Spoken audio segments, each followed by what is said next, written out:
je commence juste pour vous donner un aperçu avec cette citation traduite de mon collègue Dan Dudney, qui nous dit « Les explosifs nucléaires sont intrinsèquement despotiques pour 3 raisons.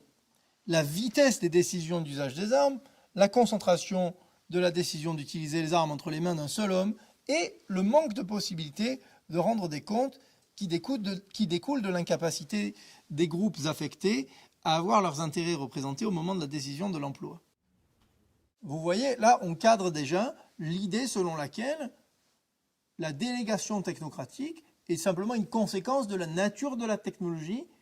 Et après, on peut avoir un désaccord politique sur est-ce qu'elle est acceptable, souhaitable, regrettable, mais elle serait une espèce de conséquence inévitable. Prenons ça tranquillement et essayons de lister les arguments précisément mis en avant. D'abord, cette pratique de la gouvernance technocratique, où ce sont des experts qui vont en fait monopoliser la définition du champ des choix possibles et du conseil, serait la résultante du fait que serait une résultante inévitable par conséquent à la vitesse des projectiles. C'est-à-dire, puisqu'il ne faut qu'une demi-heure à un missile pour aller de Washington à Moscou, il n'y a aucun processus démocratique qu'on puisse accomplir en moins d'une demi-heure. De ce fait, il faut trouver des processus plus rapides. Le deuxième argument, ce serait qu'au fond, ce n'est qu'une forme de délégation comme une autre, qui est acceptable en principe par le peuple, parce que le peuple vit en démocratie représentative et pas en démocratie directe, donc on délègue tout un tas de choses à des représentants. Troisième argument, c'est l'idée que le peuple trouverait ça acceptable, non pas en principe, mais du fait des résultats. C'est-à-dire que le peuple serait d'accord avec les politiques conduites en son nom. Donc d'un côté, on a une légitimité par les intrants, comme on dit, et de notre côté, on a une légitimité par les résultats et par les politiques. Un autre argument qu'on entend souvent, c'est que de toute façon, cette gouvernance, elle est souhaitable du fait de l'ignorance et de l'indifférence du peuple qui s'accroissent. On confond souvent en France débat sur la dissuasion et débat pour maintenir la culture de la dissuasion, ce qui n'est pas du débat, ce qui est juste de la répétition. Ce n'est pas la même chose. Et enfin, le dernier argument, c'est l'idée que c'est la complexité du problème qui fait qu'on va déléguer ça à des gens compétents. Alors, ce que je vais vous inviter à faire dans le temps qui me reste, c'est tout simplement à reprendre ces arguments un par un à partir d'une recherche inédite. Dire que c'est inévitable du fait de la vitesse des projectiles, c'est le début et pas la fin du questionnement. C'est-à-dire que ça ouvre la question de exactement ce qui est délégué, quels sont les choix disponibles, qui délimitent leur champ, et même si on devait déléguer ces choix à une forme de technocratie, il faudrait penser la possibilité de sanctionner les experts. Il faudrait penser la possibilité de justement de rétablir ce qu'en anglais on appelle accountability, ou la possibilité de rendre des comptes. Deuxième élément, ce serait acceptable en principe comme d'autres formes de délégation. Alors ça, c'est un postulat performatif qu'on entend par les médias, les dirigeants et les experts à qui on en parle. Le seul problème, vous savez, je suis un peu tatillon sur ça, c'est que tout le monde répète la réponse, mais personne n'a jamais posé la question. Donc, on a justement conduit le premier sondage sur ce sujet dans 9 pays européens, et il s'avère que sur la population sondée, à savoir donc 9000 personnes représentatives des niveaux d'éducation, des niveaux socio-économiques et des lieux d'habitation, eh bien, il s'avère que les Pays-Bas sont le seul pays sur 9 où une majorité est satisfaite en principe par ce mode de délégation.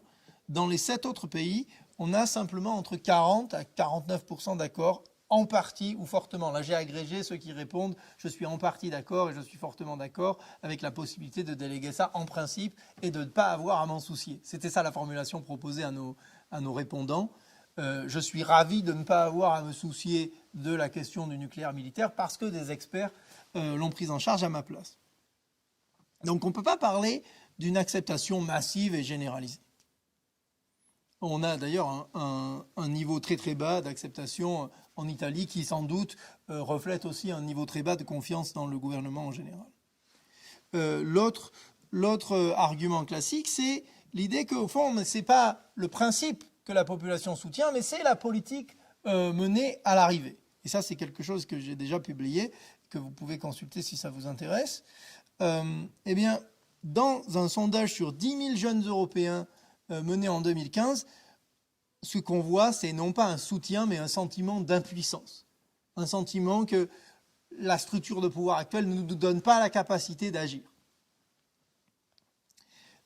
Moins de 30% des interrogés dans les 28 États de l'Union européenne où nous avons conduit le sondage disent qu'ils sont d'accord avec la politique menée.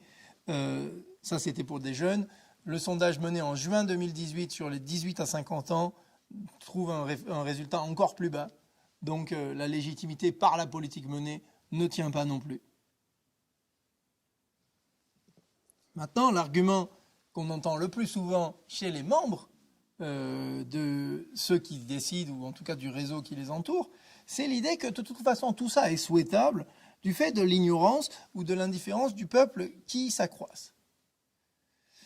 Eh bien, regardons encore une fois, il n'y avait pas d'études systématiques sur le sujet avant 2015, à part des consultations conduites par le ministère de la Défense qui étaient sur le mode oui ou non, êtes-vous satisfait?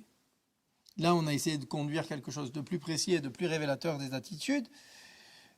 Ni dans l'étude de 2015, ni dans l'étude de 2018, j'y insiste, on a de manifestation d'absence d'intérêt pour la question. En termes de perte de savoir, de perte de connaissances, là où on voit une perte de connaissances, c'est sur les cas de presque, sur les cas comme ceux que je vous ai montrés dans cette présentation, précisément parce qu'ils étaient très peu connus et qu'ils étaient mal recherchés avant. Et par ailleurs, et là je reviens à quelque chose de fondamental, c'est que les limites des connaissances des citoyens, elles sont simplement celles qu'on leur a données par l'accès à l'information, l'accès au système éducatif et le discours tenu par les experts médiatiques jugés sources autorisées. Donc l'ignorance des citoyens ne dit rien sur la légitimité du mode de gouvernance, elle dit quelque chose sur la défaillance de la façon dont on a pu les informer jusqu'à présent, et du coup ça, on peut déjà commencer par y remédier. Enfin, ce serait souhaitable, cette gouvernance technocratique, du fait de la complexité du problème. Eh bien, faisons un bilan, puisqu'au fond, là, on a vraiment une très longue durée sur laquelle on peut s'appuyer. Ça fait 70 ans qu'on gère le problème nucléaire militaire de la même manière. Eh bien, quel est le bilan de cette gestion? On a produit plus de 128 000, je répète, 128 000 têtes nucléaires et vecteurs, dont la plupart ont été ensuite démantelés.